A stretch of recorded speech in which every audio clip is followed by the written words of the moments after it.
What's going on YouTube? Welcome back to A to Z Collects, where we'll be posting regular Union Arena as well as other TCG content including set guides, meta trends, deck profiles, pack openings, and so much more. I want to thank you all for stopping by my channel and giving this video a watch. I'm your host Austin, and with that out of the way, we'll be doing a deck profile of my community's latest creation, Purple Tokyo Ghoul Slop. I have a few shoutouts at the end, so stay tuned, but without further ado, let's get cracking. So this deck's really cool, and I think it has a lot of potential into this meta, and we'll go ahead and get started with the zeros. We play 4 Hinami. This is power creep at its finest in this game, for sure. The fact that this card either draws one, pitch ones, or gives a guy 1,000 is really, really good. Nothing more really to say about it. It's also got a draw trigger, I guess, too. So the only downside to this card, quote unquote, is that it's 500 BP, but on a zero drop, I don't think you care too much. We still play 4 Skiyama, and we also play 2 Kaneki, just as 2 raid targets. And then that wraps up the zeros. Just 10 in this deck because we have a wide spread of lower cost bodies, so you should be pretty easy on the curve.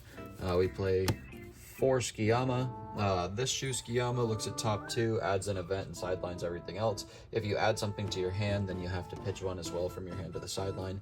This card's really great as a 2,000 body. Makes most zeros just chump blocks, which is great, and it's a great raid target as well. The only downside to this card is obviously the fact that it's a 2K, but it does set up for some really great mid to late game combos with your higher cost cards, given the fact that it loads up your sideline so fast. And then for our last smaller card, we have Nishiki.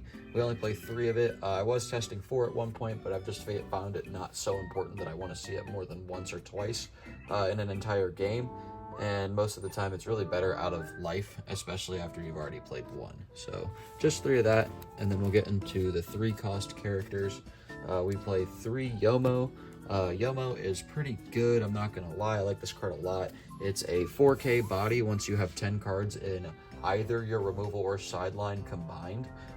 So 4K on either player's turn, and it's just a really good 3 drop 2 generator that you can play on curve. So nothing more to really say about this card other than that I might swap it back out for the 3 generator Nishiki. I also like that card from the starter deck, but for right now we're trying out Yomo. And then this card I have a lot to say about. Well, I don't know about a whole lot, but I do have to say that this is probably the best advantage engine in the entire game so far. Right up there with like the Spear of Gaius, I would say. I mean, maybe not as broken, but just as like powerful.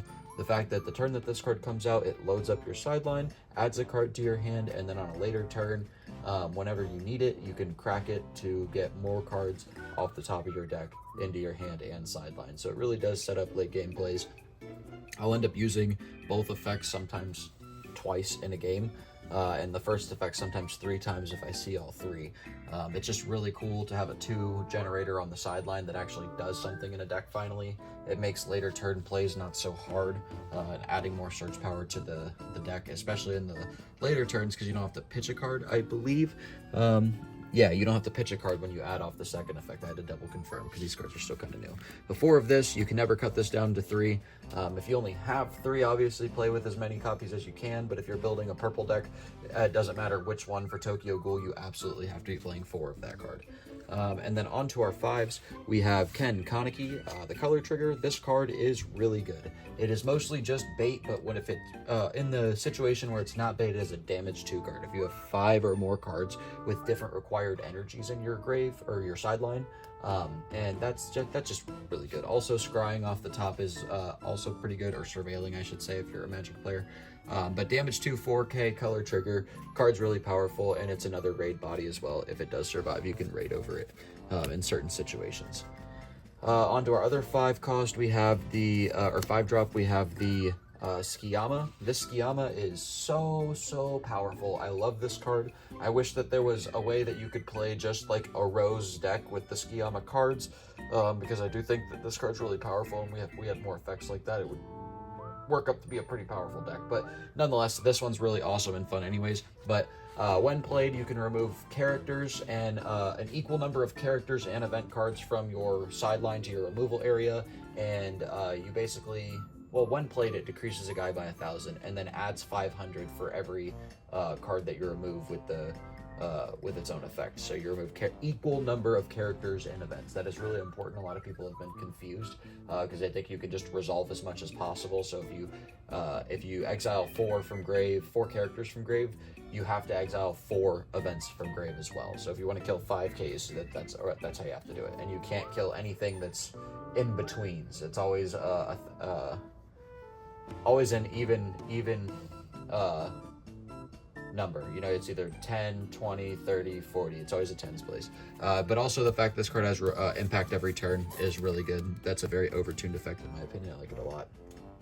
This is probably one of the best cards in the set as well, just for offense. Like, being a top end card is so very, very powerful.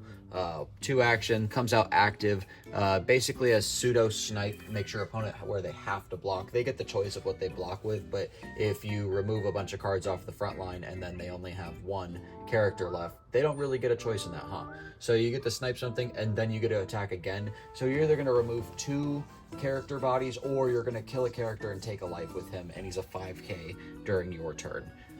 So that's just really good. And getting to 6 or 5 or more cards with different required energies in this deck, as you can see with all the different numbers that we play, should not be that hard. So I mean, I've dropped this card every game, sometimes 3 times per game, twice per game minimum, pretty much every time if I'm winning.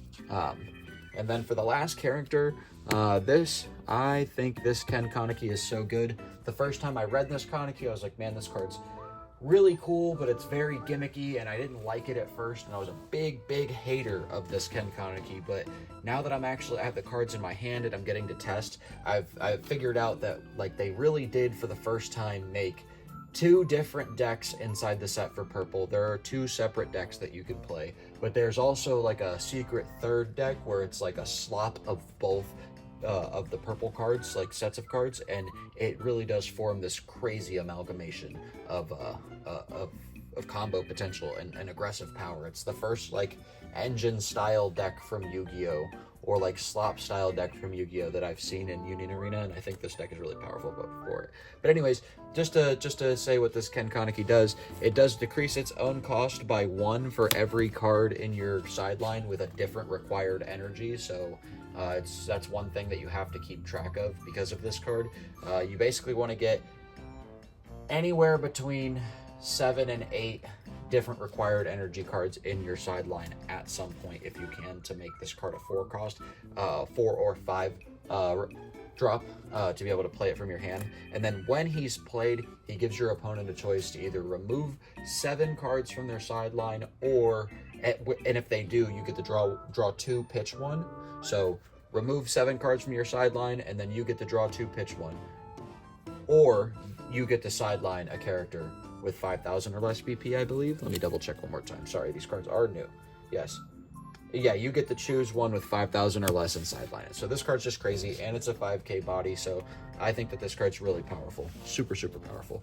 I don't like playing it at 4 because most games we probably won't need to resolve this card. Also, look at that snakeskin foiling. Oh my goodness gracious God. Love that. Absolutely.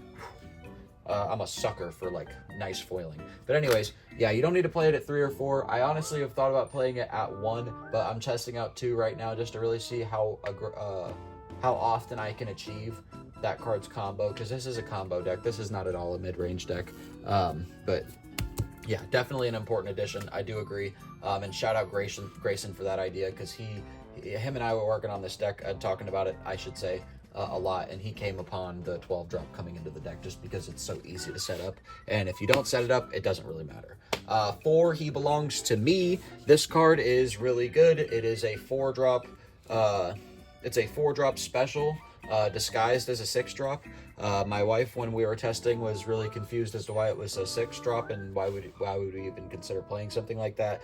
And I was like, well, you got to read that line of text, and boom, it's like a 4. The reason that they make it a 6 is because it works with the Kaneki stuff, and that's just really cool. That's why I say, like, they purposefully made it to where you can play these slot pile style decks. But nonetheless, it's just kills a 5k. That's it. Nothing super special. I guess the most special thing is that if in like rare battles, I think, where you can only play, like, if you play a Tokyo Ghoul rare battle, then I guess against the decks that put stuff underneath them, that is technically a 2-drop special card, so that's pretty good. 4 of those, just restanding AP, it's very important. And then we play the 1, Disgusting You Wound Me. This card's really good. In my original builds, I did really like 4, but I just see the value of the 5-drop Kaneki being a lot higher. I do think that this card is just really good. Draw 1, restand an AP. Cycling cards is really good. Shout out Upstart Goblin, we love that. And then for my last event card, to make it a total of 12 events, we have That'll Do Kaneki. I didn't really like this card at first because it was a 4 acquired energy card, and I don't like event searchers in this game that much. Sometimes I think they're mandatory, and this is definitely a deck where it's not mandatory, but it does make up for itself most of the time, because when I set up the 12-drop Kaneki plays, it's usually with this card, or I've set up double 7-drop Kaneki plays with this card, because making the first 7-drop a 1 AP and the second one being a 2 AP, it's so nice. So, and also it does search anything off the top, so it's also really good too. So yeah, nonetheless. And then the last card of the deck to round us out to 50 is 1 Ghoul Restaurant. It is the 8th double generator card in the deck. I think if you peak out at 5 like this deck does, you have to have at least 8 double generators, and if you go any higher than that, then you should be pushing numbers like 12. And sometimes maybe even higher on double gen cards, just because they're so very imperative to the strategy. Unless you're Red Ava, and then you can get away with like 8 because you just see a bunch of cards off the top all the time.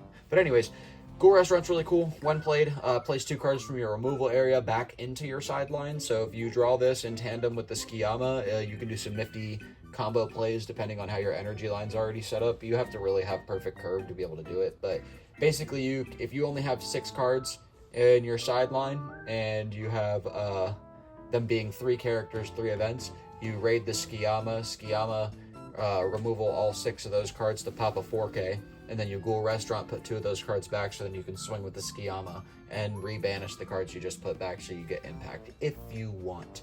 But it's just a decent card, and it's not bad.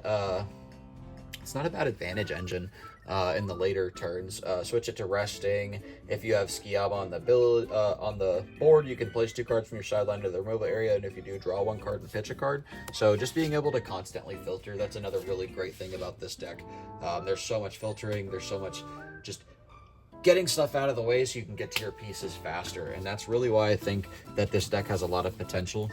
I am not even gonna lie, now that I have all the cards, this is what I'm going to be testing for the next week or so pretty hard to see how I feel about it for the upcoming regionals. But because I also do just love Tokyo Ghoul, and I would rather play this because I like the anime a lot more, and it means a lot more to me because I grew up with it, over something like Ava. Like, I like Ava, I've seen all the Ava content, and I really enjoy the franchise, but like, A, I don't want to play a bunch of mirror matches all day, and B, yeah, I mean, that's really what it comes down to, is just a bunch of mirror matches. I just don't want to do it. And this deck is just super powerful in the same way that those decks are so far by my testing, but we'll see.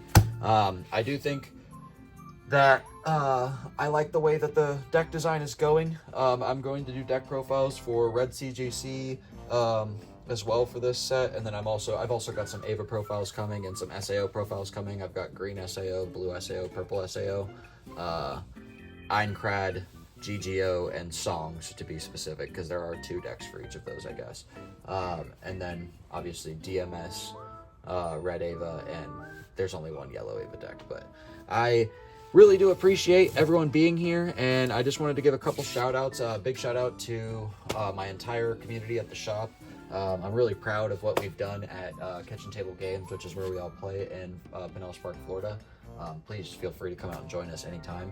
But we really started with no community at all. I mean, it started with just a couple of us showing up and playing every week on Fridays, and now we have anywhere from lowest to show ups is like 12 to 14. Highest we've peaked is like 24 or 26 people just on a regular local Friday night, and I think that stuff like that's super impressive. I mean, we have lots of diversity in terms of decks and personalities, and I would say like it's not a very cliquey community, you know, that we're all very fluid, and open to new people, and we're all friends with each other for the most part, and it's just very, very nice.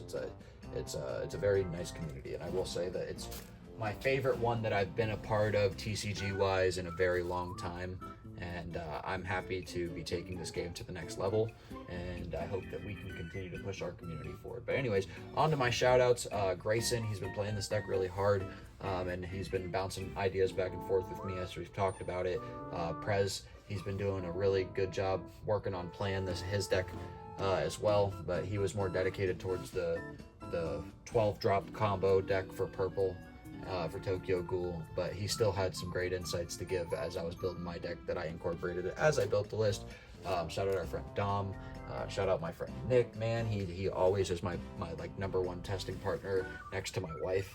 We pop out on days that the shop's a little bit slower, or if I'm not in or whatever, you know what I mean, like if I get off early, and we test, and we've been really preparing for this regionals pretty hard, and when I'm at home with the wife, she also tests, so shout out her too, and shout out her for dealing with such a frustrated styled deck, you know what I mean, like this deck is very frustrating to try to learn as a new card game player. I feel like trying to keep track of so many different spinning wheels at the same time is sometimes a little overwhelming, and that can be frustrating whenever you make misplays that cost you games, and there will be times that you make misplays playing a deck like this where you have to combo, and that's okay, man, that's part of it, and that's a big thing to learn. One thing that really helped me step up, and a bit of advice that I'll always give a little advice in videos, but big advice to everybody is learn how to take your losses. There was a long time that I would not be accountable for my losses and not know how to take them, and I would just be angry and I'd accomplish nothing and get better at nothing. And as soon as I started admitting why I lost and how I lost, and didn't just give it up to the luck gods hating me and the card game gods hating me and everything like that, I started being able to assess my situations more and then make improvements from there. So and you know, don't be afraid to ask for help too. Feel free to reach out in the comments to me. I've got plenty of advice that I'd love to give. So you know, thanks for being here as always. I've been Austin with A to Z to Collects. This has been Purple Tokyo Ghoul Slop, and I am excited for the future of Union Arena. You guys stay tuned, and please make sure to like, comment, subscribe, critique me, yell at me for mispronouncing names. I don't care. Tell me my deck's bad, or tell me it's good. Tell me you might try it. Just tell me what I can change. I love the comments. I love the critiques, and I'm looking forward to building a positive community with you guys. So again, I've been Austin with A to Z Collects, and I really, really appreciate everybody being here. Thank you. Bye. Bye, friend. And as to accidentally not slime some of my other friends out of a shout out, big shout out to Red for getting me my 4th Uta for my wife's deck. Big shout out to Louie for getting me my Skiyamas, and also getting me another gold 1-drop Xenon for green SAO. Absolutely gorgeous. I also wanted to shout out Dom. If I didn't shout out Dom, shout out Xenon, shout out the Mario Bros, shout out my brother Noah. Again, shout out my wife. Fucking love my wife. And I think that's it. Anyways, I've been Austin with A to Z Collects. Thanks for this PS, and I'll catch you guys in the next one.